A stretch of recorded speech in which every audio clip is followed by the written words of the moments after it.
ইনসান তো ভিন্ন কিছু। উপার্জন, নিজের খাবারের চাহিদা পূরণের জন্য প্রয়োজনীয় জিনিস সংগ্রহ, এটা তো পিঁপড়াও করে। একটা পিঁপড়াও তো এই পৃথিবীর সবচেয়ে বেশি শক্তিশালী, এই পৃথিবীর সবচেয়ে শক্তিশালী প্রাণী কি? পিঁপড়া। পিঁপড়াই পৃথিবীর সবচেয়ে শক্তিশালী প্রাণী, যে তার ওজনের চাইতেও ভারী জিনিস বহন করতে পারে। একটা হাতি সমপরিমাণ আরেকটা হাতি কাঁধে লইতে পারত না, বুঝেন না? কিন্তু একটা পিঁপড়া তার নিজের চাইতে ভারী জিনিস বহন করতে পারে। এই জন্য পিঁপড়া সবচেয়ে শক্তিশালী প্রাণী, সে তার অবস্থানের চাইতে বেশি জিনিস নেয়। এই জন্য ভাইয়া, বাবা, আখেরাত ভুলবেন না। বাবাদেরকেও বলি, আমার সাফ কথা, একটা লোক, আমি তো চ্যালেঞ্জ করছি, কোন বাপ, একজন বাবা এখানে দাঁড়িয়ে বলেন যে আমি সুদে কিস্তিতে 12 লাখ টাকা লইয়া আমার ফুতেরে বিদেশ পাঠাইছি, হুজুর আল্লাহ জানে আখেরাতে আমারে মাফ করে, আল্লাহ জানে আমার কবরের আযাব মাফ করে দে, এই আশায় আপনি এমন খারায় কর। এই নে দাঁড়ায় বলে আপনি ছবি উঠাবেন, সবাই ছবি উঠাবেন। এবড়া যে এবড়া সুদে টাকা লইছে, লইয়া কিস্তিতে টাকা নিয়া এবড়ার ফুতেরে বিদেশ পাঠাইছে, আল্লাহ জানে উনারে এবড়ারে জাহান্নাম থেকে মুক্তি দেয়, আখেরাতে জানে মাফ করে, এই আশায় এটা এটা এখন কর। আসেন এখন আসেন, বলেন, একজন লোক বলেন, বোঝেন নাই কথা আমার? বলেন, আপনি সুদে টাকা নিছেন আখেরাতের আশায়? কথা বলেন না কেন? আপনি কিস্তিতে টাকা নিছেন আখেরাতের আশায়, জাহান্নাম থেকে বাঁচার আশায়, দুনিয়ার লোভে? আপনি এটা বুঝছেন আপনার ছেলেটা এখন আমি 12 লাখ টাকা দিলে এটা আমার একটা টাকা উপার্জনের মেশিন, আমি একটা মেশিন বইয়ে এলাম, এরপরে হেতে টাকা দিব। তা নাই তো বলেন, দুনিয়ার আশা ছাড়া, সম্পদের আশা ছাড়া বাড়ি করবেন, বিল্ডিং করবেন, জমি কিনবেন, সংসার চালাইবেন, বাজার সদাই খাইবেন, আপেল মালটা খাবেন, এই তো দুনিয়াই হইল। তো আখেরাত? আখেরাত ভুলে গেলেন, বাবাও ভুলে গেলেন, সন্তানও ভুলে গেলেন। আপনার ছেলে উপার্জন একদিন কর্মে না গেলে আপনার মনে গুসা হয়, কিরে ফুর্তি কি শুরু করলি, কামে যাস না কা? কিন্তু আপনার ছেলে 365 দিনে, খোদার 1 বছরে একদিনও ফজরের নামাজ পড়ে না, একটা দিন পড়ে না, এত বড় জানোয়ার মুসলমানের ঘরে ঘুমায় কেমনে? পরে জিজ্ঞাসা করেন না, ওই ছেলেটাকে জিজ্ঞাসা করেন, তুই মানুষ না জানোয়ার? ওরে বলতে বলে, একদিনও তুমি 365 দিনে মুসলমানের ঘরে জন্ম নিয়ে তুমি একদিনও ফজরের নামাজ পড়বা না? তোমার আল্লাহ নাই, তোমারে কেউ বানায় নাই, তুমি মাটির তলের থেকে বাইরিছ, তুমি আসমান থেকে পড়ে গেছ, তোমার কোনো সৃষ্টিকর্তা নাই, তিনি তোমার কাছে কিছু চায় না? আস্তাগফিরুল্লাহ, আস্তাগফিরুল্লাহ। তাহলে একটা বাবা বেনামাজি সন্তান ঘুমায়, ওমা বেড়ার কোনো চিন্তাই নাই, ওনার কোনো ফিকিরে নাই, ওনার ফিকির শুধু টাকা, চাকরি, ব্যবসা, দোকানদারি, বিদেশ, পয়সা, এই জীবন। বলেন আপা, আখেরাত কেমনে ভুলে গেলেন? আখেরাত যদি ভুলেও যান তো আখেরাত হবে না? কথা বলেন না? বলো ছেলেরা, বাবা তোমরা বলো, তোমরা যারা আজকে মৃত্যু ভুলে গেছো, তোমাদের মৃত্যু হবে না? তোমরা যারা নামাজ পড়ো না, তোমরা তো মৃত্যু ভুলে গেছো। তোমাদের যাদের চরিত্র অপবিত্র, নারী দেখে, উলঙ্গ ছবি দেখলে, নারী দেখলে, জিনা ব্যভিচারের দৃশ্য দেখলে, হারাম নারী দেখলে বীর্যপাত হয় শরীরের মধ্যে, আর এই শরীর তখন নাপাক হয়। নাপাক জিনা করিলে, ব্যভিচার করিলে, নারীর সাথে হারাম সম্পর্ক করিলে, মদ পান করিলে, ব্যভিচার করিলে শরীর নাপাক হয়, অপবিত্র হয়। অপবিত্র আল্লাহ রসুল সাল্লাল্লাহু আলাইহি সাল্লাম বলছেন, যে ব্যক্তি মদ পান করে, যে জিনা ব্যভিচার করে, খোদার কসম নবী বলছে আল্লাহ তার অন্তর থেকে ঈমান খুলে ফেলে, মানুষ যেমন তার দেহ থেকে জামা খুলে ফেলে। মান জানা ওয়া শারিবাল খামরা নাযা আল্লাহু মিনহুল ঈমান কামা ইয়াখলাউল ইনসানু আল কামিসা মিন রাসিহি। ঈমান খুলে ফেলে বেটা। এই অবস্থায় যদি মৃত্যু হয় নাফরমান, মনে রেখো সে মৃত্যু কি মৃত্যু হবে। আল্লাহ রাসূল সাল্লাল্লাহু আলাইহি ওয়াসাল্লাম বলেন, বুখারীর হাদিস, লা ইয়াজনি জানি হিনা ইয়াজনি ওয়া হুয়া মুমিন। কোন ব্যক্তি যখন জিনা করে, ব্যভিচার করে, কোন মেয়ের সাথে হারাম সম্পর্ক করে, খোদার কসম নবী বলছে সে মুমিন থাকে না। লা ইয়াশরাবুল খামরা হিনা ইয়াশরাবু ওয়া হুয়া মুমিন। নবীজি বলছে যে নেশাখোর মদ পান করে, আল্লাহ রাসূল বলছে সে মুমিন থাকে না। লা ইয়াসরিকু সারিকু হিনা ইয়াসরিকু ওয়া হুয়া মুমিন। আল্লাহর নবী বলেন যে চুরি করে, আল্লাহ কসম নবী বলছে সে মুমিন থাকে না। আর চুরি শুধু নামওয়ালা চুরি না, যেখানেই আপনি কাউরে ওজনে কম দিলেন এটা চুরি না? কথা বলেন না কেন? রাষ্ট্রের সম্পদ যারা চুরি করে তারা চোর না? জনগণের সম্পদ যারা চুরি করে তারা চোর না? ভদ্রলোক, আপনি কথা তো শুদ্ধ কন। একেবারে স্যুট পরা, বুট পরা, একদম টাই টুই লাগানো, আপনি তো বাটপার। মিথ্যা কথা বলেন। আপনি তো এক খোঁচা দিয়ে 100 কোটি টাকা মেরে দিচ্ছেন, তাহলে আপনি তো শুদ্ধ চোর। আপনি তো কথা তো শুদ্ধ বলেন। এজন্য বললাম আব্বা, দুইটা শব্দ ইংরেজি বলা, প্যান্ট পরা, স্যুট পরা, শুদ্ধ ভাষায় কথা বলা, টাকা পয়সা উপার্জন করা, এর নাম মানুষ না। মানুষ ভিন্ন কিছু, ইনসান ভিন্ন কিছু, ভিন্ন কিছু। যদি বলেন আপনাদের হুজুরদের মধ্যেও তো এরকম অনেকের থাকতে পারে ত্রুটি, হ্যাঁ থাকতে পারে। আমি কি অস্বীকার করছি নাকি? হুজুর হিসাব দিবে না? কথা বলে না কেন? ইমাম সাহেব হিসাব দিতে হবে না? ইমাম সাহেব কি বেহেস্ত টেন্ডার লয়ে লাইছে নাকি? তাইলে বক্তা সাহেব কি বেহেস্ত? আমি কি এখন বেহেস্ত থেকে আসছি? আমি ক্যান্টনমেন্ট থেকে আসছি, সাবের বাজার থেকে। হিসাব আমাকেও দিতে হবে, আপনাকেও দিতে হবে। এজন্য আমিও চেষ্টা করি, আপনিও চেষ্টা করবেন। আমি তো আল্লাহকে সাক্ষী রেখে বলতে পারি ইনশাআল্লাহ। আপনি বলেন, আমি বলি, আমি 5 ওয়াক্ত নামাজ আজকে জামাতের সাথে পড়ছি। আপনি দাঁড়ান, যুবক ভাই তোমরা তো বলো। এই জন্য একজন আরেকজনের কাঁধা ছোড়াছুরি করলে হবে না। আপনারও তো দোষ আছে না, আপনারও তো দোষ আছে, এ কথা বললে হবে না আব্বা। আপনার দোষ আমার দোষ প্রশ্ন না। আমাদের প্রত্যেকেই আল্লাহর সামনে যেতে হবে, আখেরাতে যেতে হবে। এই গুনাহ থেকে বাঁচতে হবে, গুনাহ থেকে বাঁচতে হবে। প্রতিটা গুনাহ বাবা, প্রতিটা গুনাহ, প্রতিটা পাপ, খোদার কসম আল্লাহর নবী বলছেন ওয়া ইন্নাল ফুজুরা ইয়াহদি ইলান নার। নবীজি বলছেন উম্মত, প্রতিটা গুনাহ তোমাদেরকে জাহান্নামের দিকে টেনে নিয়ে যাবে।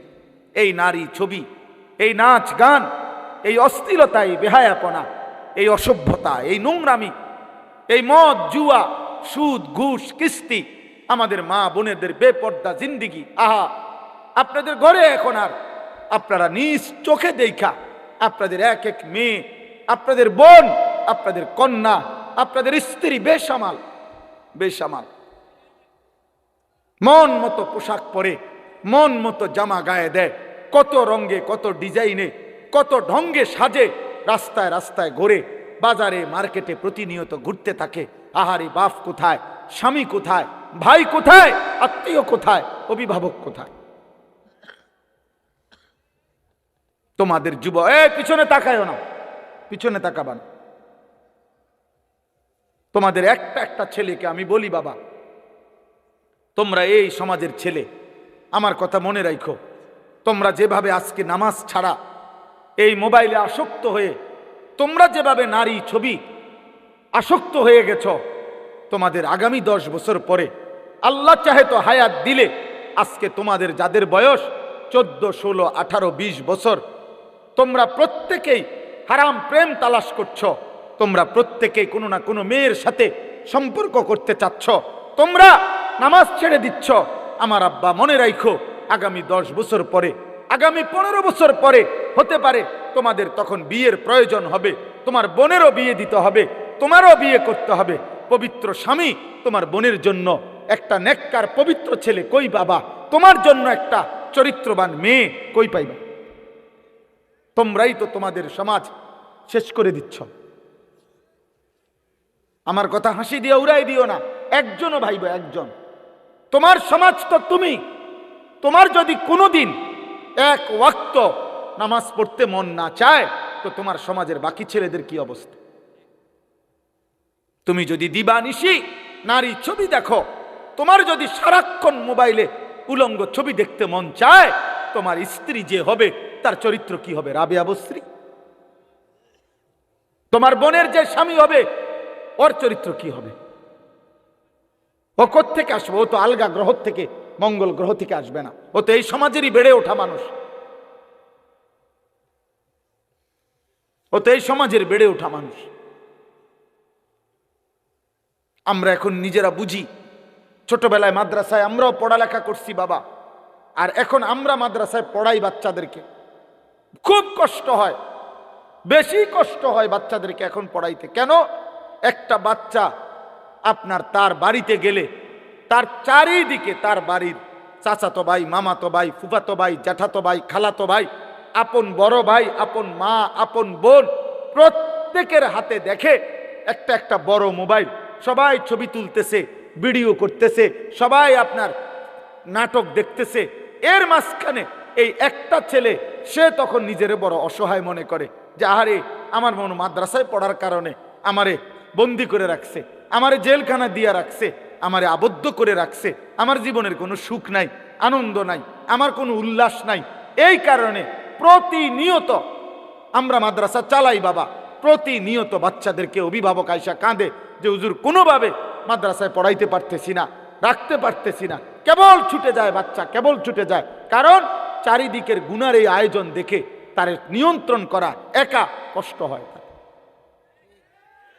তুমি বলো বাবা, তুমি বলো, বুঝতে দেখো, বুঝতে দেখো।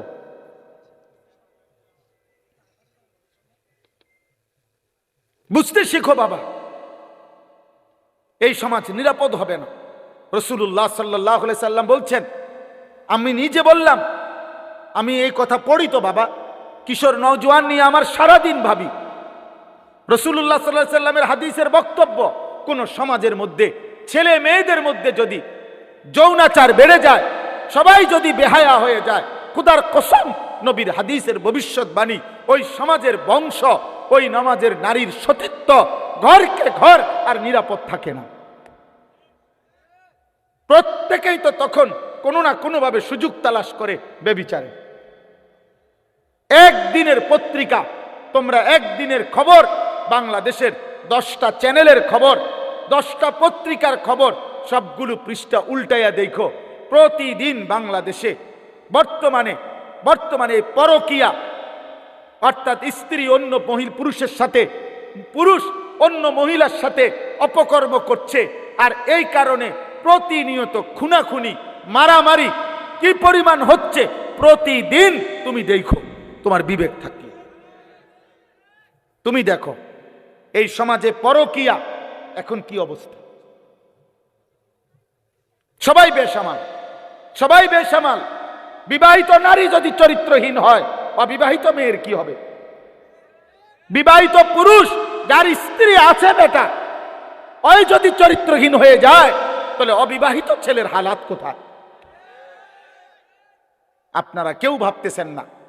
আপনারা সবাই মনে করতেছেন, আপনারা সবাই ভাবতেছেন নিজের মতো করে ছেলে পেলে বড় হইতেছে।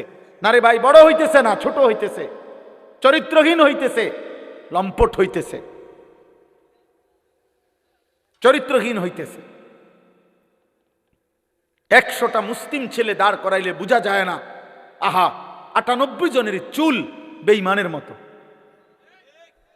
100টা মুসলিম ছেলেকে জিজ্ঞাসা করেন, বাবা আজকের সারা দিনে যতবার পেশাব করছো, অতবার টয়লেট পেপার নিছো কিনা?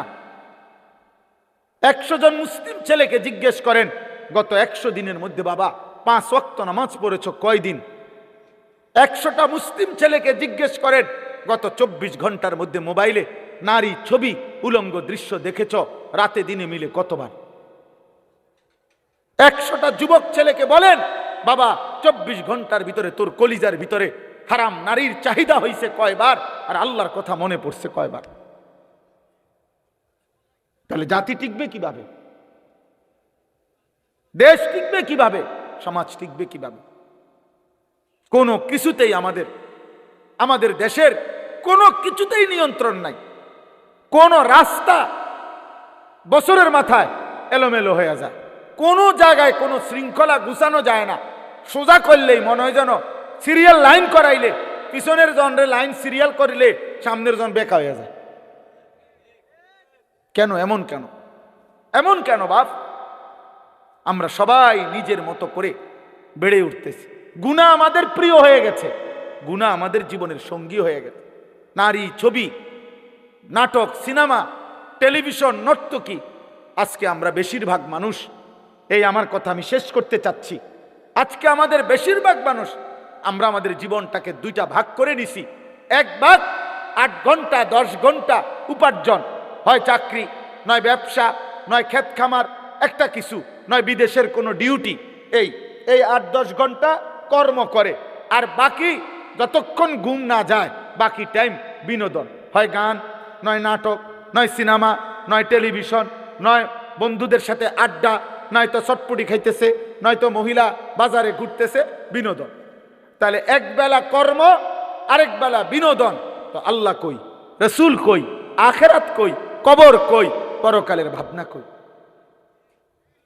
মা জানে না গত 24 ঘন্টায় তার ছেলেটা কি করছে, বাবা জানে না গত 24 ঘন্টায় তার ছেলেটা কোত্থেকে গেছে, কোথায় কি করছে, বাপের খবরও নেই। এভাবে তো মানুষ গড়ে না রে বাবা, এভাবে গড়ে না। আমার আম্মার বয়স 75 বছর, আমার মা অসুস্থ দুর্বল মা আমার। আলহামদুলিল্লাহ আমার সেই মা আজও এই 75 বছর বয়সেও যখনই মার সাথে কথা বলি, মা জিজ্ঞেস করে, ফুত নামাজ পড়ছো নি? এখনো জিজ্ঞাসা করে, এখনো জিজ্ঞেস করে। আমার পড়ালেখার পুরা জীবন আমার মনে আছে। আমার বাবা, আমার মা, আমার বড় ভাই আমার দিকে পুরাপুরি নজর রাখছে। আমি একবারের চুল 3 বার কাটাইছে, শুধু সামান্য 19-20 হয়েছে। আমার জীবনে কোনোদিন একটা এম্বোটারি পাঞ্জাবি পরতে দেয় নাই। আমার জীবনে কোনোদিন একটা রঙিন টুপি আমি জীবনে কোনোদিন পরি নাই। তাইলে বাপ, জীবনে কেউ ধরে রাখতে হয়, মানুষ বানাইতে হইলে। আর শুধু উপার্জন করবে, টাকা রোজগার করবে, এটার জন্য কেউ ধরে রাখতে হয় না। তার পেরেশানি, কারণ তার টাকা দরকার, যখন সে একটা না একটা কর্ম করে, হালাল হারাম বুঝি না, তার দরকার হলো টাকা। টাকা রোজগার করার জন্য মানুষ, তখন আর এটা সহজ, এটার জন্য এত টেনশন করতে হয় না। আমনে মরে গেলে আমনের ফুতে টাকা রোজগার করবেনি না, অভাব তাকে উপার্জন করাইতে বাধ্য করবে, প্রয়োজন তাকে উপার্জন করাইতে বাধ্য করবে, সে কর্ম করবেই, কারণ তার তো টাকা দরকার। এটা তো সহজ বিষয়, এটার জন্য এত কিছু লাগে না। কিন্তু মানুষ বানাইতে হইলে, চরিত্রবান বানাইতে হইলে, উত্তম আখলাকওয়ালা বানাইতে হইলে, আখিরাতের মুক্তির জন্য বানাইতে হইলে ধরে রাখতে হয়, টেনে ধরতে হয়, দিন শিখাইতে হয়, আখিরাত শিখাইতে হয়, জোর করে নামাজ পড়াইতে হয়। এই জন্য আমরা কিতাবের মধ্যে পড়ছি যে মনের চাহিদা, মানুষের মনের চাহিদা ওই বাচ্চার মতো, যেই বাচ্চা মায়ের বুকে দুধ পান করে। কথাটা খেয়াল করেন, অর্থাৎ বাচ্চা যেটা দুধ পান করে মায়ের, 2 বছর পূর্ণ হইলে মহিলারা যেই কোনো বাচ্চাকে জোর করে দুধ ছাড়ায়, অর্থাৎ এটার জন্য বাচ্চা অনেক কাঁদে, চিৎকার করে, কান্নাকাটি করে, কিন্তু 2 বছর পূর্ণ হইলে মহিলারা বুকের দুধ ছাড়ায়, অর্থাৎ বাচ্চারে আর কোনোভাবে দুধ পান করতে দেয় না। এটা যদি 2 দিন, 5 দিন, 15 দিন মহিলা জোর করে যদি চেষ্টা না করে, এই বাচ্চা কিতাবে লিখছে, এই বাচ্চা 12 বছরও যদি হয়ে যায়, মহিলা যদি জোর না করে, তার দুধ না ছাড়ায়, তাইলে সে দুধ ছাড়বে না, সে বুকের দুধ পান করতে চাইবে। এই জন্য নিয়ম হইল, মানুষের মনের চাহিদাকে কেউ যদি জোর করে আল্লাহর দিকে না ফিরায়, গুনাহ থেকে না বাঁচায়, আল্লাহর দিকে না ফিরায়, জোর করে যদি নামাজ না পড়েন, জোর করে যদি গুনাহ থেকে না বাঁচেন, জোর করে যদি নারীর থেকে চেহারা না নামান, খোদার কসম 100 বছর না, বয়স যদি 900 বছর হয়, আর নিজে যদি জোর না করে, তাহলে এই বুড়ো নারী দেখার লোভ তার যাবে না কোনোদিন। এই জন্য দেখবেন বহু বুড়া মানুষ আছে বাঁকা হয়ে গেছে, কিন্তু বুড়া অন চা দোকানে বসা বসা রাক্ষসের মতো নর্তকীর নাচ দেখে। বুড়ার খাচ্ছ ভালো হয়েছে না? কেন? ওই যে সে যে ধরে নাই নিজেকে, গুনার হাতে ছেড়ে দিছে, এই জন্য 60 বছর বয়স কিন্তু এখনো কথায় কথায় গালি দেয়। 60 বছর বয়স এখনো কাঁচা মিথ্যা কথা কয়। 60 বছর বয়স এখনো সুদ খায়, কিস্তি নেয়। 60 বছর বয়স এখনো টেলিভিশনে নর্তকী দেখে। আপনার আড্ডি নাই, গিরাগাড়ি জোরাজারি শরীরের কিচ্ছু নাই, আপনি কীর্তন বেরিয়ে দেখেন কেন? কেন দেখবে বলেন? নাউজুবিল্লাহ। হ্যাঁ, এটা বুঝতে হবে। আমরা এটাই বুঝাইতে চাই আমি, অর্থাৎ মানুষের অন্তরের চাহিদা, নফসের চাহিদা গুনাহ করাইতে চায়, জোর করে টেনে ধরতে হয়, জোর করে। নারী দেখা তো সহজ, চোখ নামানো কঠিন। মিথ্যা বলা তো সহজ, কিন্তু সর্বদা সত্য বলা কঠিন। শুয়ে থাকা তো সহজ, কিন্তু ফজরের নামাজের জন্য উঠা কঠিন। তাইলে এটা তো কঠিন বাবা, কিন্তু ওই কঠিনটা যে করতে পারে, সফলতা, বিজয়, কামিয়াবি তার কপালেই পদচুম্বন করে, সেই মানুষ, সেই সার্থক। পুরুষ তো পুরুষই, মানুষ তো মানুষই বেটা। মানুষ কেন কাপুরুষ হবে? কাপুরুষ হবে কেন? অতএব আজকে এই রাত গভীরে আমি আপনাদের কাছে অনুরোধ করছি, প্রত্যেকেই দয়া করে, ছেলেরা, বাবারা, তোমার উপরে তুমি রহম করো। হাসি দিয়ে উড়াই দিও না।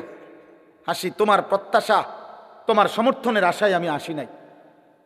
আর এই কথা জরুরি মনে রাখো বাবা, আল্লাহর দিন গত 1450 বছর ধরে আছে, আগামীতেও থাকবে, আগামীতেও থাকবে। তোমার মতো আমার মতো ফালতু লোক ছাড়াও ইসলাম টিকবে। যেদিন নবীজি মক্কায় কালেমার দাওয়াত দিছেন, সেদিন আবু জেহেলকেও দাওয়াত দিছেন, আবু লাহাবকেও দাওয়াত দিছেন, আবার আবু বকর ওমরকেও দাওয়াত দিছেন। আল্লাহ বলছে, বন্ধু আপনি দাওয়াত দেন সবাইকে, লোক নেব আমি। এজন্য আল্লাহ নিছেন আবু বকরকে, নেন নাই আবু জেহেলকে। পবিত্র কোরআনুল কারীমের 24 নম্বর পারা 39 নম্বর সূরা, সূরাটির নাম হচ্ছে সূরায়ে জুমার। এই সূরার 53, 54, 55 এই 3টি আয়াত আমি আপনাদের সামনে তেলাওয়াত করেছি। ইনশাআল্লাহ এই 3টি আয়াতকে সামনে রেখে সামান্য কিছু কথা আমরা আরজ করতে চাই। আল্লাহ তাআলা আমাদেরকে তৌফিক দান করেন।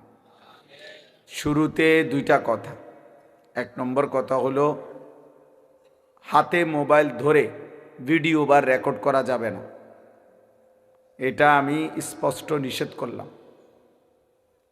আমার এই কথাটা যার শুনতে মানতে কষ্ট হয়, আপনি চলে গেলে ভালো, অথবা আমি চেষ্টা করব আমি উঠাই দিতে। এই জন্য আমি যেন এরপরে আর একজনকেও হাতে মোবাইল ধরা অবস্থায় ভিডিও বা রেকর্ড করতে না দেখি, তাহলে আমি আপনারে ধমক দিয়ে উঠাই দেব। নিজের থেকে চলে গেলে আমার কোনো অসুবিধা নাই। মনে করেন রাগ করে চলে গেলেন, যে আপনার মতো হুজুরের ওয়াজ শুনলাম না, আপনার মতো বেডৈত্র আমি বললাম না, বুঝেন নাই? এই জন্য আমার কোনো অসুবিধা নেই। এটা কোনো আমার নির্বাচনী জনসভা না, আমি কোনো ভোট প্রার্থী না। অতএব সকলের সমর্থন জরুরি না, আখেরাত জরুরি। সবার সমর্থন জরুরি না, সবার সমর্থন কেউই কখনো পায় না, এটাই নিয়ম। পৃথিবীর কোনো নবী রাসূলও তার নিজ জনগণ সকলের সমর্থন পায় না। পাইলে তো সবাই কালেমা পড়ত। অতএব এটা কোনো জরুরি কথা আল্লাহ বলেও নাই। আল্লাহ বলছেন তুমি হকের উপরে থাকো, না হক থেকে বাঁচো, আখেরাতের ফিকির করো। এবার তোমার সাথে কেউ থাকলেও অসুবিধা নাই, কেউ না থাকলেও তুমি দিনের উপরে থাকো, এটা জরুরি। হাদিসের মধ্যে আছে হযরত হুযাইফা রাদিয়াল্লাহু তাআলা আনহু, হুযাইফা এই সাহাবীকে নবীজি বলছেন যে তুমি যদি ইসলাম মেনে চলার পথে, দ্বীন মানার ক্ষেত্রে, জীবন চলার পথে যদি কখনো এমন হয় যে তোমার সাথে আর কেউ নাই, রাসূলুল্লাহ সাল্লাল্লাহু আলাইহি সাল্লাম বলছেন প্রয়োজনে একা তোমার মাড়ির দাঁত দিয়ে গাছের গোড়ালি শিকড় কামড়াইয়া ধরবা, তারপরও দ্বীনের উপরে থাকবে। এই যে আপনি তো একবার এনে উঠাইলেন, কয়বার ছবি উঠানো দরকার আপনার বলেন? আপনি এনে উঠাইছেন না প্রথম, তাহলে সারছে তো আর কি, এখন ওটাতে লাগান, স্ট্যান্ডে লাগান, নাহলে আপনি আনেন কোনো স্ট্যান্ড, বাঁশ একটা কিনে আনেন। ভাই এটা জরুরি, আমার ডিস্টার্ব হয়, আমার কষ্ট হয়।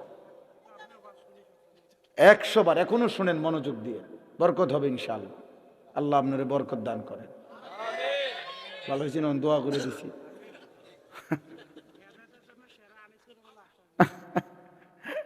আল্লাহ কবুল করেন। ঠিক আছে, আমার কষ্ট হয়, মানে এটা নাড়াচাড়া করলে আমার দিল জমে না, একাগ্রতা আসে না, এই জন্য আমি এটা একটু কঠোর, মানে আমি আসলে মনোযোগ চাই, মনোযোগ হইলে বরকত হয়, দিল জমে আর কি, দিল জমে। এমনি মনে করেন বক্তা উঠলো নামলো, লোক হইল না হইল, বড় মাহফিল হইল ছোট মাহফিল হইল, এটা আসলে কোনো বিষয় না। মনে করেন আমারে 1 কোটি মানুষ চিনে, তো এতে কি আমার কবর আযাব মাপ?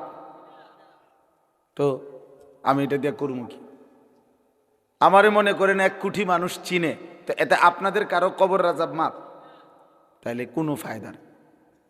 আখিরাত দরকার, আখিরাত দরকার প্রত্যেকের, আমারও আপনাদেরও। যে মাঠে আপনারা দাঁড়াবেন ওই একই মাঠে আমরাও দাঁড়াব, যার কাছে আপনারা হিসাব দিবেন আমরাও হিসাব দেব। ইয়াউমা ইয়াকুমুন নাসু লিরাব্বিল আলামিন, আল্লাহ তাআলা বলেন সেদিন সমস্ত মানুষ মহান আল্লাহ তাআলা রব্বুল আলামিনের সামনে দাঁড়িয়ে থাকবে হাসরের দিন।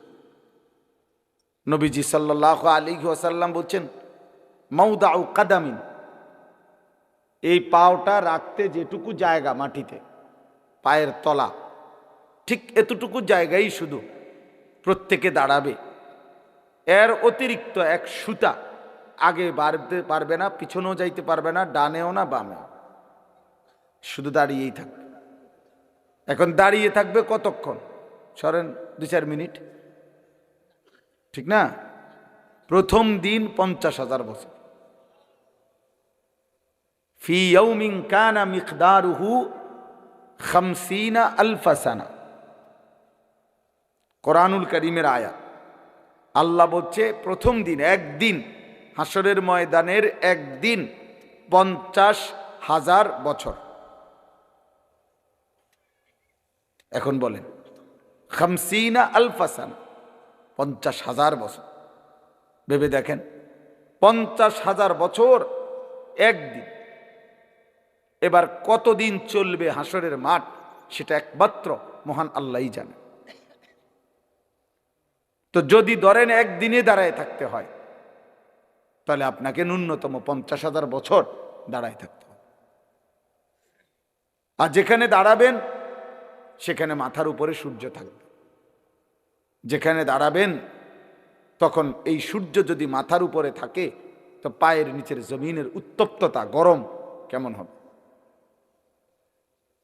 আমরা হজ্জের মধ্যে প্রতি বছর, এইবারও আরাফার দিন, মানে যেদিন হজের মূল দিন, আরাফার ময়দানে, সেদিন আল্লাহরই কুদরত, আমি সবসময় মনে হয় যেন আরাফার দিন, মানে যেদিন মূল হজ, সেদিন মনে হয় যেন সূর্যের তীব্রতাটা, প্রখরতাটা বেশি, প্রচণ্ড সূর্যের তাপ। তো আরাফার দিনে হজ্জের মধ্যে একটা সুন্নত আমল হইল তাবুর বাহিরে খোলা জায়গায় খালি আকাশের নিচে দাঁড়িয়ে কিছুক্ষণ দোয়া করা। নবীজি করতেন, করছেন। তো এটা ওলামায়ে কেরাম আমল করে। তো এইবারও আপনার অর্থাৎ এই 2-3 বার তাবুত থেকে বাইরে দুপুরবেলা হজ্জের সময় এই দাঁড়াইয়া 2 মিনিট 5 মিনিট 5-7 মিনিট দাঁড়াইতে গিয়ে মনে হয় যেন পাওটা পুইরা গেছে, একদম পুইরা, একেবারে মনে হয় যেন পাওটা পুড়ে গেছে। সোজা কথা,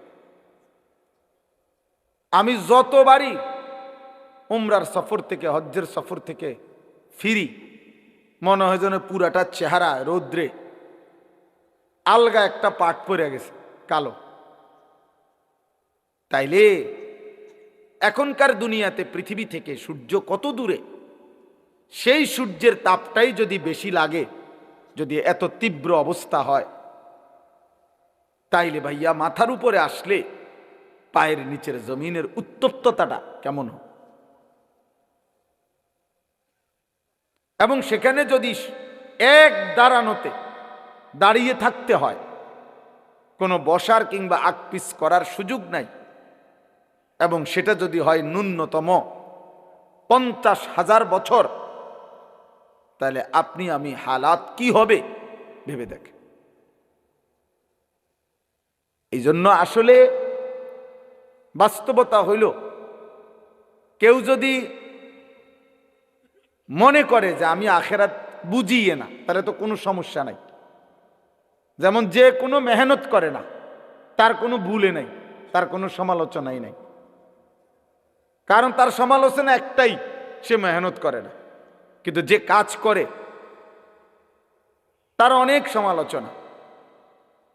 তো যে মনে করে আখেরাত আমি বুঝিয়ে না, তার তো কোনো টেনশনই নাই। কিন্তু যে মনে করে আখেরাত হবে, আল্লাহর সামনে যেতে হবে, আল্লাহর মুখোমুখি হইতে হবে, আল্লাহ তাআলার কাছে হিসাব দিতে হবে, আমার জিন্দিগির বুঝ দিতে হবে, খোদার কসম তার চিন্তার কোনো শেষ নাই, তার চিন্তার কোনো শেষ নেই। কোরআনুল কারীমের মধ্যে আল্লাহ তাআলা বলছেন, ওয়াল্লাযীনা ইউতুনা মা আতাউ ওয়া কুলুবুহুম ওয়াজিলাতুন আন্নাহুম ইলা রাব্বিহিম রাজিউন। আল্লাহ বলেন, আমার প্রিয় বান্দা যারা, তারা আমার দেওয়া সমস্ত নিয়ামত, আমি যা দিয়েছি, শরীর, স্বাস্থ্য, জীবন, যৌবন, সুস্থতা, সম্পদ, অর্থবিত্ত, ক্ষমতা, প্রভাব প্রতিপত্তি, স্ত্রী, সন্তান, টাকা পয়সা, ঘর সংসার, সব আমি আল্লাহর পথে ব্যয় করে আমার প্রিয় বান্দা তারা। তবে সমস্ত কিছু, এই কথাটা খেয়াল করেন, সমস্ত কিছু আমার পথে আমার নির্দেশনা মতে ব্যয় করার পরেও যাদের অন্তর সর্বদা আমি আল্লাহর সামনে আখেরাতে মুখোমুখি হবে, আমার কাছে আখেরাতে ফিরবে, এই ভয়ে কাঁপতে থাকে, তারা আমার প্রিয় বান্দা। নামাজও পড়ে, ভয়েও কাঁপে, রোজাও রাখে, ভয়েও কাঁপে, যাকাতও দেয়, ভয়েও কাঁপে, দান সাদাকাও করে, ভয়েও কাঁপে, হজও করে, আবার ভয়েও কাঁপে, আল্লাহর ভয়ে। তাহলে এই জন্য বললাম, কোরআনুল কারীমের মধ্যে আছে, ইব্রাহিম আলাইহিস সালাম আল্লাহ তাআলার কাছে বলতেন, রব্বি লা তুখজিনি ইয়াউমা ইউবআসুন। আল্লাহ যেদিন কবর থেকে সকলকে হাসরের ময়দানে উঠাবেন, ওই ময়দানে আমি ইব্রাহিমকে বেইজ্জতি করেন। উনি নবী, উনি আল্লাহর খলিল, কিন্তু উনি ভয় করছেন, ভয় করছেন। আমাদের অনেকের কাছে এটা কিছুই না, কিন্তু ইমানদারের কাছে এটা অনেক কিছু। নেককারের কাছে আখেরাত অনেক কিছু, নাফরমান পাপীর কাছে এটা কিছুই না, বেঈমানের কাছে এটা কিছুই না রে আব্বা। ফাসিক ফুজ্জারের কাছে জীবনে যার নামাজ নাই, সেজদা নাই, আল্লাহ নাই, রসুল নাই, পাক নাফাক নাই, হালাল হারাম নাই। তোমরা যে সমস্ত যুবক মনে করো তোমাদের জীবনে কোনো ওযু, নামাজ, পাক নাফাক, আল্লাহ রসুলের বিধানের কোনো পরোয়া নাই, তোমার কাছে কিছুই মনে না হইতে পারে, কিন্তু আমার কাছে অনেক কিছু মনে হয়। আমার অনেক কিছু মনে হয়। ইমানদারের কাছে অনেক ভয় হয়।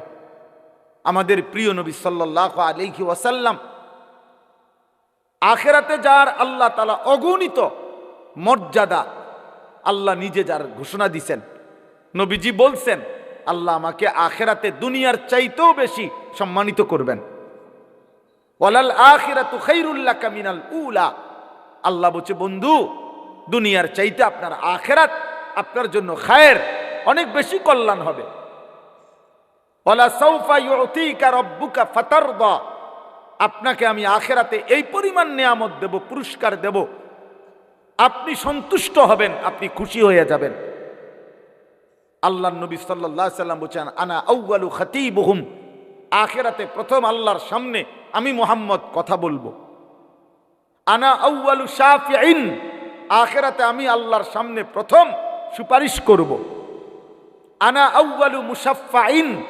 আখিরাতে প্রথম আল্লাহ আমার সুপারিশ কবুল করবেন। বিয়াদি লিওয়াউল হামদ। আখিরাতে আমি আমার হাতে আল্লাহর প্রশংসার পতাকা আমার হাতে থাকবে।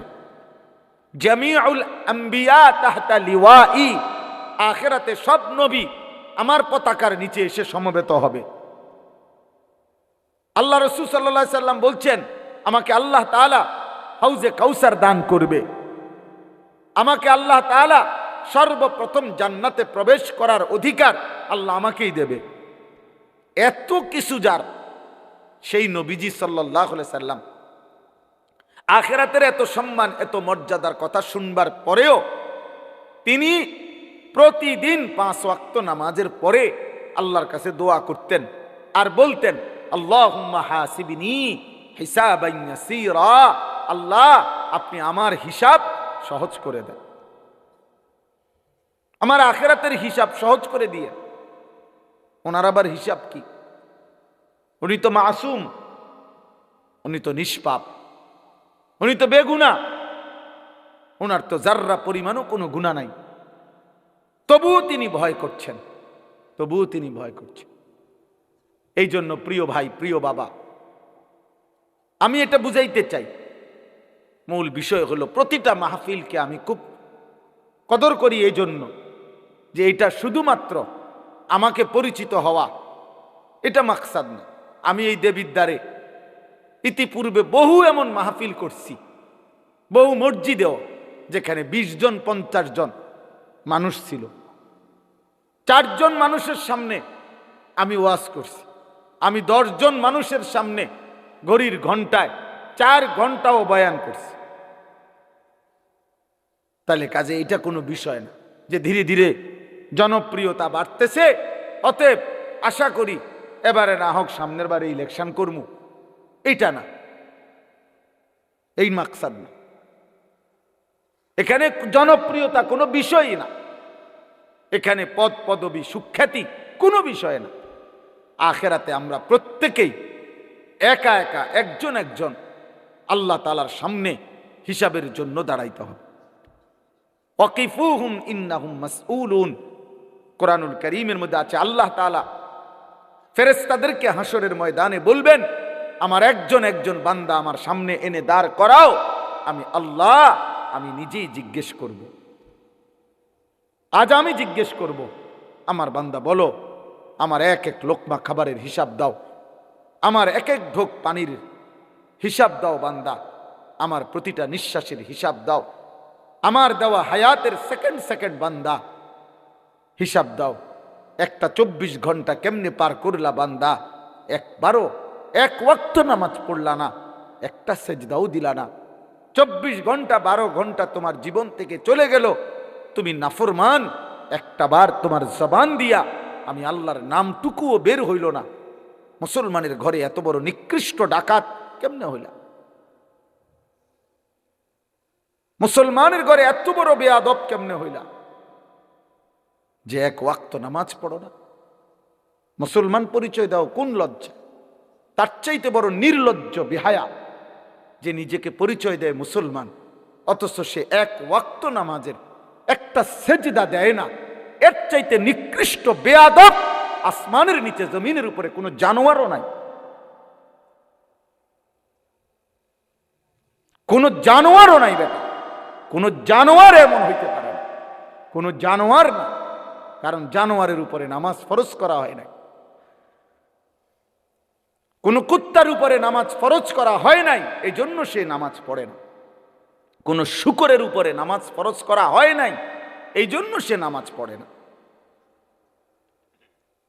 এজন্য সে পড়ে না। রে আব্বা, তুমি কুত্তারে জিগাইও যে তুমি কেন নামাজ পড়ো না, সে বলবে আমারে আল্লাহ নামাজ পড়তে বলে নাই, আমার উপরে শরীয়তের বিধান নাই, কিন্তু তোমার উপরে বিধান আছে। তুমি মুসলমানের বাচ্চা, তোমার মা মুসলমান, তোমার বাবা মুসলমান, তুমি বুঝ হওয়ার পর থেকে শুনেছ তুমি মুসলমান। কতবার তোমার মা তোমারে কালেমা পড়াইছে, তোমার বাবা তোমাকে কালেমা পড়াইছে, তোমার মক্তবের হুজুর তোমারে কত শতবার কালেমা পড়াইছে, তোমার চারদিকের মসজিদে প্রতিদিন আজান হয়, তুমি চারিদিকে দেখো কত মানুষ নামাজ পড়ে, তোমার আত্মীয় স্বজন সবাই মুসলমান। এতগুলো ইসলামের পরিবেশ চারদিকে থাকার পরেও যেই গাদ্দার আল্লাহকে সেজদা দেয় না, তার চাইতে বড় গাদ্দার, তার চাইতে বড় অহংকারী বেয়াদব আর কেউ হইতে পারে। এই জন্য আমার সবসময় মনে হয় এই যে 14 বছর 16 বছর 18 বছরের ছেলে যেগুলো, তার বাবা মুসলমান, তার মা মুসলমান, তার দাদা দাদি মুসলমান, তার নানা নানি মুসলমান, তাগো গ্রামের চারদিকের সব লোক মুসলমান, তাগো গ্রামে মসজিদ আছে, ইমাম আছে, মুয়াজ্জিন আছে, মসজিদের মিনারাত থেকে আজান হয়, তাগো ঘরে আল্লাহর কোরআন আছে, তাগো এলাকার কোনো না কোনো বাচ্চা মাদ্রাসায় পড়ে, তাগো দাদা দাদি নামাজ পড়ে। এরকম ইসলামের পরিবেশ, নামাজের পরিবেশ থাকার পরে, চোখে দেখার পরেও যে এক ওয়াক্ত নামাজ পড়ে না, তার মতো নিকৃষ্ট বেয়াদব, এত বড় জানোয়ার কোন জানোয়ারও হয় না। এ বড় বড় বেশি বেয়াদব। এই জন্য বাপ আপনাদেরকেও বলি, আপনাদের যেই সমস্ত ছেলে এক ওয়াক্ত নামাজ পড়ে না, এ আপনার সন্তান হওয়ার অযোগ্য। এই অপদার্থকে আপনি সন্তান পরিচয় দিয়েন না, ওই আপনার সন্তান না, ও আপনার সন্তান, ও ছোটখাটো গাদ্দার না। চারিদিকে ইসলামের পরিবেশ, এরপরও হেতে এত কম বয়স, মাত্র 16 বছর, কিন্তু বেয়াদব, এত বড় বেয়াদব, 16 বছর বয়সেই মাত্র আল্লাহকে কোনো 2 পয়সার পাত্তা দেন। এই গাদ্দার তো 40 বছর বয়সে দাজ্জাল হয়ে যাবে। সে 40 বছর বয়সে বলবে বেটা গত 30 বছর আল্লাহরে একটা সেজদা দেই নাই, কিতা করতে আসছে আল্লাহ আমারে, আমি ফেরাউনের চাইতে কম কি, আমি নমরুদের চাইতে কম কি বেটা? হ্যাঁ, তা আল্লাহ বলবে বান্দা বেশি কিছু তো আর খাও না, তুমি না মনে করছো তুমি অনেক রঙে আসো, কিন্তু তোমারে আমি যা খাওয়াই দুনিয়ায় এর চাইতে বেশি আমি জানোয়ারে খাওয়াই। আমার বাঘ, আমার সিংহ, আমার গরু ছাগল, আমার কুকুর বিড়াল তোমার চাইতে বেশি খায়। জঙ্গলের প্রাণীরা বেশি খায়, সাগরের প্রাণীগুলো বেশি খায়, এবং আমাদের চাইতে ফ্রেশ পিওর খাবার জঙ্গলের প্রাণী খায়। কোনো বাঘের খাবারে কোনো ফরমালিন নাই, কোনো সিংহের খাবারে কোনো ফরমালিন নাই, কোনো ভাল্লুকের খাবারে কোনো ফরমালিন নাই, কোনো ভেজাল নাই, পিওর খাবার, পিওর গোশত খা। আমাদের সব খাবারের মধ্যেই ঝামেলা, আমাদের সব খাবারের মধ্যে ফরমালিন আছে, আমাদের সব খাবারের মধ্যে ধোঁকা আছে। তাহলে আমরা সামান্য ধোঁকা মিশ্রিত দুনিয়া ভোগ করি, এতটুকুতেই আল্লাহকে এভাবে ভুলে গেলাম। আস্তাগফিরুল্লাহ। এই জন্য বাবা, প্রতিটা মাহফিলের মাকসাদ আমি বুঝি এটা আখিরাত। আখিরাত যদি আখিরাতের ভাবনা না আসে, যদি মৃত্যুর কথা মনে না পড়ে, যদি কবরের কথা মনে না পড়ে, যদি পরকালের কথা মনে না পড়ে, তাহলে ওই ওয়াজ, ওই মাহফিল বৃথা, ওইটা বৃথা, তাই কোনো ফায়দা নাই, কোনো অর্থ নাই। ওয়াজ দিয়া মানুষ দেখানোর কিছু নাই। আপনি একটা মাহফিল করে দেখাই দিলেন, অনেক লোক হয়েছে, আমনের গো মাহফিলের চাইতে বেশি লোক হয়েছে, এমনও বহু ওয়াজ আছে লাখ লাখ। তো আর আপনি এটা কিতা দেখাইবেন? এটা যদি এমন কিছু হইতো যে পৃথিবীতে আজ 15ই ডিসেম্বর আমি পৃথিবীকে একটি নতুন চমক দেখাইলাম যে আমি একটি মাহফিল করলাম, মানুষে কব হাসবে, কো ব্যাকল মাহফিল বুঝি তুই নতুন দেখাইলি, এটি তো ডেইলি ওয়াজ তো ডেইলি হইতে আছে, মাহফিল তো ডেইলি হইতেছে। তাইলে এটা কিছুই না, প্রদর্শনীর কিছু নাই। আখেরাত আর ফিকির, আখেরাতের ফিকির, মৃত্যুর ফিকির।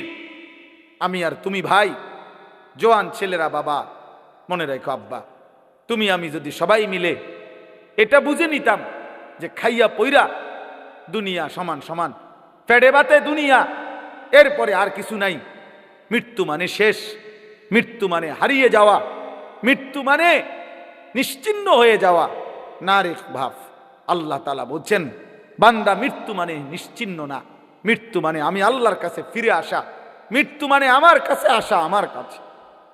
কুল ইয়াতাওয়াফাকুম মালাকুল মাউত আল্লাযী ওয়াক্কিলা বিকুম সুম্মা ইলা রাব্বিকুম তুরজাউন। আল্লাহ কোরআনে বলেন, হে নবী আপনি বলে দেন তোমাদের সকলকে আমি আল্লাহর পক্ষ থেকে নির্ধারিত ফেরেশতা মালাকুল মউত আজরাইল তোমাদের মৃত্যু ঘটাবেন এবং অতঃপর তোমরা সকলেই ইলা রাব্বিকুম তুরজাউন, তোমাদের রবের কাছেই ফিরবে। মৃত্যু মানে হারিয়ে যাওয়া না, মৃত্যু মানে আল্লাহর কাছে ফিরে যাওয়া। কোরআনুল কারীমের মধ্যে আছে, আল্লাহ বলেন ফাকাশাফনা আনকা গিতাআকা ফাবাসারুকাল ইয়াওমা হাদীদ। আল্লাহ বলেন মৃত্যু মানে তোমার চোখে, তোমরা মনে করেছো মৃত্যু মানে এই লোকটা চোখ বন্ধ করে ফেলছে আর কিছু দেখে না। আল্লাহ বলে না বান্দা, দুনিয়ার এই অংশ থেকে আমি তার চোখ বন্ধ করছি। মৃত্যু মানে আমি তার চোখ আগের চাইতে পাওয়ারফুল করে দিয়ে কবর থেকে এবার এমন চোখ খুলে দিছি যে কবরের মাটির থেকেই সে জাহান্নাম পর্যন্ত দেখতে পারে। এই জন্য মৃত্যুর মাধ্যমে মানুষের চোখের দৃষ্টি কমে না, বাড়ে। ফাবাসারুকাল ইয়াওমা হাদীদ, আজ তোমার চোখের দৃষ্টি আল্লাহ বলছে মৃত্যুর পরে আরো তীক্ষ্ণ, আরো বেড়ে গেল, বেড়ে গেল। এখন তো আমি আধা কিলো দেখি না, কিন্তু মৃত্যুর পরে চোখ বন্ধ করার পরে দুনিয়া থেকে কবরে গেলেই মানুষ কবর থেকে এই চোখ দিয়েই জান্নাত কিংবা জাহান্নাম সরাসরি দেখবে। চোখের পাওয়ার বেড়ে যাবে, চোখের দৃষ্টি বেড়ে যাবে। এই জন্য মৃত্যু মানে হারিয়ে যাওয়া। এই একই কথা আল্লাহ তাআলা বারবার বলছেন, বারবার। আমরা হুজুররা, আমরা মোল্লা, আমরা মৌলবী, আমরা এই হুজুর, আমরা জীবন আপনাদেরকে আখেরাত, কবর, মৃত্যু, পরকাল এ কথা মনে করাই। কেন? অনেক মানুষ বিদ্রুপ করে হুজুরদের কাছে, আর কোনো কথা নাই, কেবল কবরের কথা কয়, কেবল আখেরাতের কথা কয়। হ ভাইয়া, আর কোনো কথা নাই। ডাক্তারের কাছে কেবল চিকিৎসার কথা, ইঞ্জিনিয়ারের কাছে কেবল বিল্ডিং প্ল্যানিং এর কথা, রাজমিস্ত্রির কাছে কেবল ইট বালু সিমেন্টের কথা, কাঠ মিস্ত্রির কাছে কেবল কাঠ, টিন, জলুই, ফেরেক এটারই কথা। যে যেই কাজ করে তাকে ওই কথা বললে ওইটাই মানায়, সে অন্য কথার পণ্ডিতি করলে এটা মানায় না।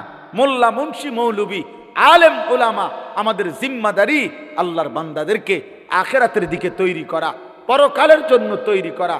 আর খোদার কসম, এটাই সত্য যে আখেরাতের প্রস্তুতি, আখেরাতের চিন্তা এটাই শ্রেষ্ঠ প্রস্তুতি, এটাই সর্বশ্রেষ্ঠ চিন্তা। আপনি মরে গেলেও আপনি চিন্তা করেন না আপনার ফুট বাঁচবো। আমি মরে গেলে, অনেক মানুষ আছে না, আমি মরে গেলে আমার জি ফুটটি কেমনে জানি চলবো। আমনের বাপ মরাতে আপনি যেমনি চলছেন, এই আমনে মরার পরেও আমনের জিফুত এমনি চলবে। আমনে কোনো টেনশন করেন না, আমনে এত মিথ্যা বলার দরকার নাই, আমনে এত সুদ, এত কিস্তি, এত বাটফারি সিটারি জিফুতের লাইগা করছি না, না, লোভের কারণে করছেন, স্বার্থের কারণে করছেন। কোন সুদখোর মনে রাখবেন স্ত্রী সন্তানের প্রতি দরদি না, কোন কিস্তিখোর যারা কিস্তি নেয় এই হারামখোর মূলত স্ত্রী সন্তানের মায়ায় না, লোভে লোভে লোভে। আপনাকে বলে নাই বেটা স্ত্রী সন্তানকে হারাম দ্বারা পালতে, হারাম দ্বারা তার সংসার করতে। আপনাকে আল্লাহ বলে নাই, নবী বলে নাই, রাষ্ট্র বলে নাই, মেম্বার বলে নাই, চেয়ারম্যানে বলে নাই, এই পৃথিবীর কোনো পাগলেও বলে নাই। আমনের লোভ আপনারে সুদ খাওয়াইছে, আমনের লোভ আপনারে কিস্তি নেওয়াইছে। আপনি হারামখোর মিয়া। কোন হারামখোরের সন্তান মানুষ হয় না, আমি বলে গেলাম, লিখিত দিলাম, লিখিত। সুদখোরের সন্তান মানুষ হয় না, কিস্তিখোরের সন্তান মানুষ হয় না, ঘুষখোরের সন্তান মানুষ হয় না। যদি বলেন মানুষ হইছে, আমারে বলেন, আমি দেখতে যাব। আপনি কি দেখাইবেন মানুষ হয়েছে? মানে হেতন পয়সা ইনকাম করে, 1 লাখ টাকা বেতন পায়। 1 লাখ টাকা বেতন পাইলে হেতনে মানুষ কয়? আপনার এটা কে বলছে? কোথায় লিখছে? কোথা? সে উপার্জনে না শিখছে মিয়া? সে পয়সা রোজগার করা না শিখছে আপনার সন্তান? টাকা উপার্জন করলে তো মানুষ হয়েছে বলে না। এই পৃথিবীর কোনো অভিধানে, কোনো ডিকশনারিতে কোথাও কথা লেখা নাই যে মানুষ কাকে বলে। যে উপার্জন করে টাকা, তাকে মানুষ বলে? তাকে বলে মানুষ মিয়া? কোথায় লিখছে এটা বলেন? পৃথিবীর কোথায় লিখছে এ কথা?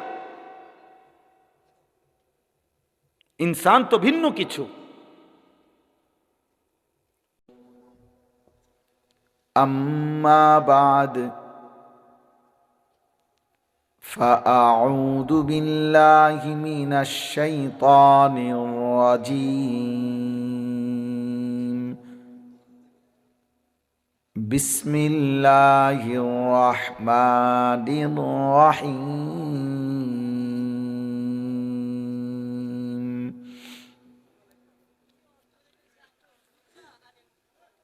قل يا عبادي الذين أسرفوا على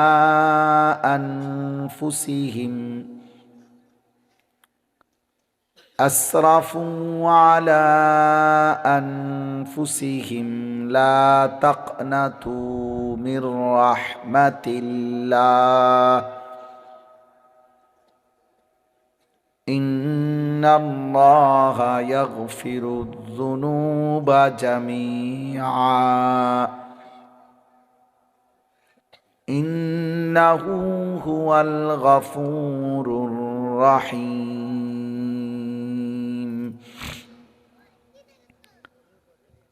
وأنيبوا إلى ربكم وأسلموا له من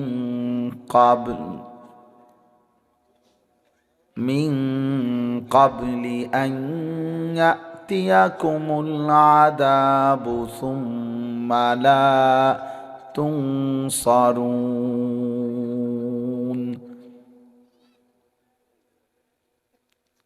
واتبعوا أحسن ما أنزل إليكم من ربكم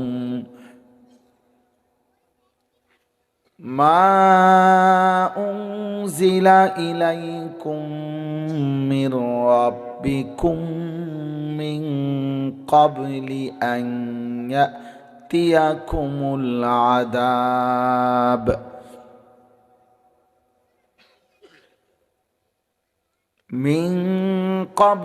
أن يأتيكم العذاب بغتة وأنتم لا تشعرون صدق الله مولانا العظيم وقال نبينا صلى الله عليه وسلم اتق المحارم تكن أعبد الناس اللهم صل على محمد وعلى آل محمد كما صليت على إبراهيم وعلى آل إبراهيم إنك حميد مجيد اللهم بارك على محمد وعلى آل محمد كما باركت على إبراهيم وعلى آل إبراهيم إنك حميد مجيد سبحانك لا علم لنا إلا ما علمتنا